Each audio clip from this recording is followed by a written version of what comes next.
বন্ধুরা আরোহী কিচেনে আপনাদের সবাইকে স্বাগত জানাই। আজকে আমার রেসিপি আমের টক ঝাল আচার।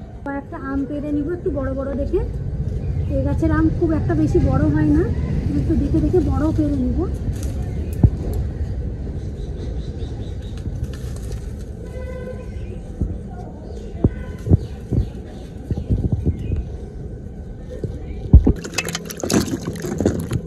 জল দিয়ে আমগুলোকে খুব ভালো করে ধুয়ে নিব।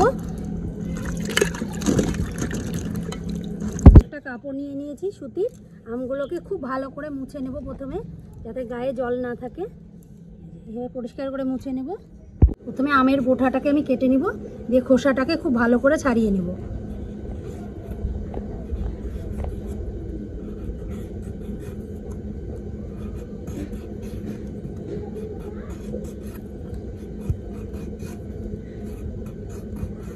আমগুলোকে আমি এইভাবে পাতলা পাতলা করে কেটে নিব। এইভাবে পাতলা পাতলা করে কেটে আমি এইভাবে জিরি জিরি করে কেটে নিব। এরকম সাইজের করব।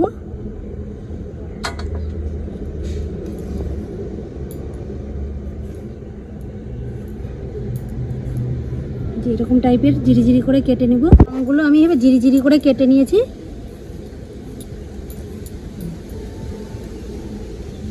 খুব ভালো করে আমগুলো কেটে নিয়েছি।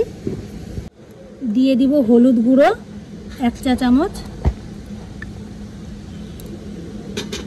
আর দিয়ে দিব স্বাদ মতো লবণ। আচারে একটু বেশি লবণ দিব, একবারে বেশি দিব না, মিডিয়াম টাইপের দেবেন। খুব ভালো করে হাত দিয়ে আমি মেখে নিব।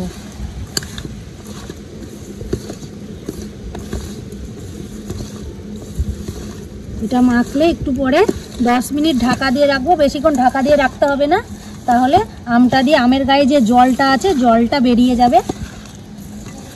এখানে কি কি মশলা নিয়েছি আপনাদেরকে দেখিয়ে দিচ্ছি। মেথি, মৌরি, জোয়ান, জিরা আর 1.5 খানা শুকনো লঙ্কা। 1 চা চামচের এর থেকে মানে 4 ভাগের 1 ভাগ নিয়েছি আমি। 5টা আমের জন্য আমি এইটুকু নিয়েছি। শুকনো লঙ্কা দিয়ে দিব, 3-4 বার নাড়া দিয়ে তারপরে আমি আর বাকি মশলাগুলো দিয়ে দিব।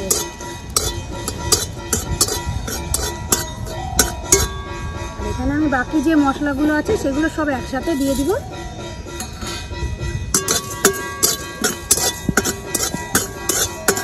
মশলাটা আমি খুব হালকা করে ভেজে নিয়েছি, বেশি ভাজিনি যাতে না পুড়ে যায়। পুড়ে গেলে তিতো লাগবে। আমি মশলাটা ভাজা হয়ে গেছে, এবার নামিয়ে নিব। আর এখানে 10 থেকে 15 মিনিট আমি রেখে দিয়েছি আমটা। আর আমটা দিয়ে দেখুন কতটা জল বেরিয়েছে, অনেকটা জল বেরিয়েছে। এটাকে আমি একটা মশারি নিয়ে নিয়েছি ছোট্ট, এটার উপরে আমগুলো আমি দিয়ে দিব। দুবারে করব, অল্প অল্প করে এইভাবে একটু ঘুরিয়ে ঘুরিয়ে একটু চেপে নিব, যাতে আমের থেকে গায়ের যে জল সব বেরিয়ে যায়। আপনারা মশারিও নিতে পারেন, কিংবা কোনো নতুন সুতির কাপড়ও নিয়ে নিতে পারেন।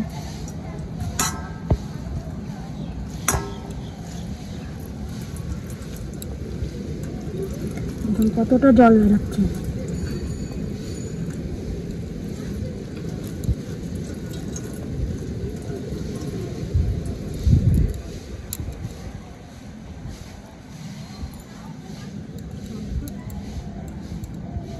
দেখুন কতটা জল বেরিয়ে গেছে, আমের গায়ে যা জল ছিল বেরিয়ে গেছে। বাটির মধ্যে রেখে দেবো, আর একটা বাটির মধ্যে। আর বাদ বাকি যে আমটা আছে আমি এগুলোকেও চিপড়ে নেব।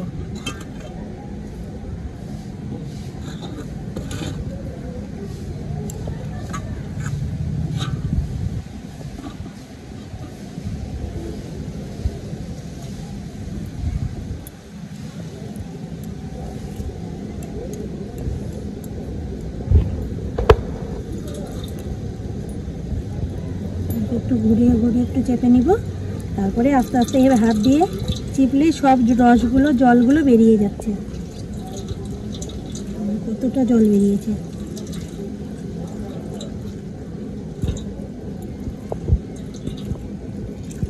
সব আমের জল বের করে নিয়েছি আমি। আর একটা বাটির মধ্যে আমি এরকম রেখে দেব। আম থেকে সব জল বের করে নিয়েছি। দিয়ে দিব 5-6টা পাকা লঙ্কা। পাকা লঙ্কাটাকে আমি একটু চিড়ে চিড়ে নিয়েছি মুখের দিকটাকে। আর এখানে দিয়ে দিয়েছি একটা আমি গোটা রসুন, রসুনটাকে চিড়ে চিড়ে নিয়েছি, দিয়ে দিব রসুনটা। আর এখানে নিয়েছি একটু আদা কুচি, আদাটাকে আমি ঘষুনি দিয়ে ঘষে রেখেছি, তাহলে একটু মুখে দানা দানা পড়বে, ভালো লাগবে খেতে।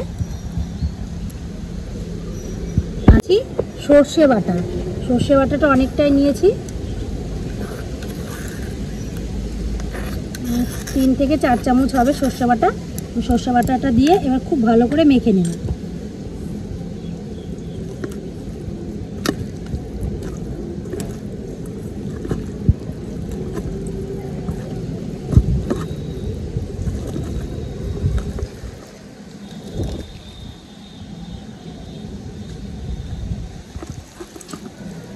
আমাদের এখানে খুব হাওয়া দিচ্ছে, মনে হচ্ছে বৃষ্টি হবে, মেঘ করেছে।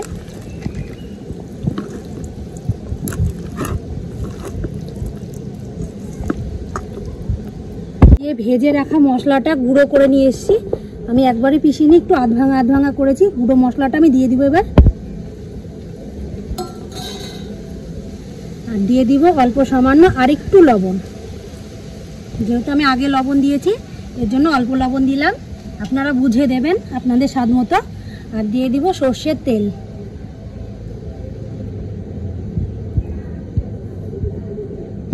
আবারও খুব ভালো করে মাখিয়ে নেব।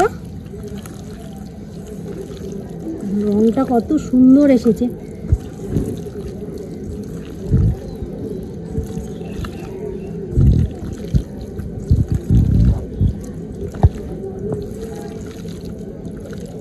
এইভাবে আপনারা বানিয়ে সারা বছর রেখে দিতে পারবেন। মুড়ির সাথে মাখিয়ে, এমনি ভাতের সাথে, পরোটার সাথে, রুটির সাথে, সব কিছুর সাথে খেতে পারবেন, খুবই ভালো লাগে। কাচের বয়াম নিয়ে নিয়েছি, আপনারা চাইলে যদি আপনাদের কাছে না থাকে কাচের বয়াম, তাহলে আপনারা প্লাস্টিকের বয়ামও নিতে পারেন। আমি প্রথমে দিয়ে দিব বয়ামের মধ্যে অল্প সর্ষের তেল, আস্তে আস্তে দিয়ে দিব আমের আচারটা বয়ামের মধ্যে ঢুকিয়ে দিব আস্তে আস্তে। কতটা দেখতে সুন্দর হয়েছে, একবারে লোভনীয়। এরকম যদি আপনারা ডাল ভাতের সাথে কিংবা মাংস খাওয়ার পরে, মাছ খাওয়ার পরে একটু আচার নেন, তাহলে খুবই ভালো লাগবে খেতে। আর এটা 1 বছর ভালো থাকবে।